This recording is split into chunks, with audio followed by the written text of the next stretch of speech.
abokin hassi ne ni dan gajeren hassi alhamdulillah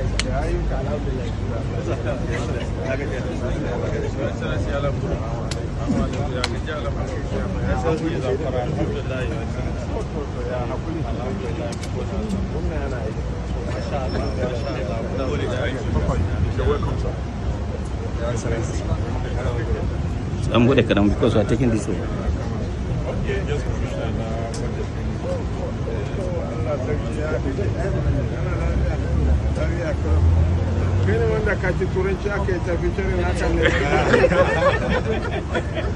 For the sake of equity, justice, and fairness, Africa should have a fairer representation in the UN Security Council.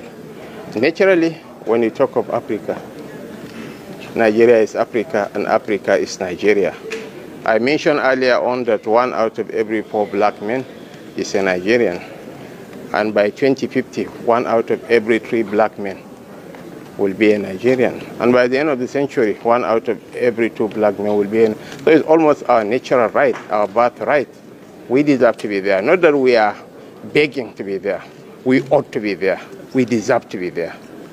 And in the fullness of time, we should vindicate our position as the greatest economy in Africa.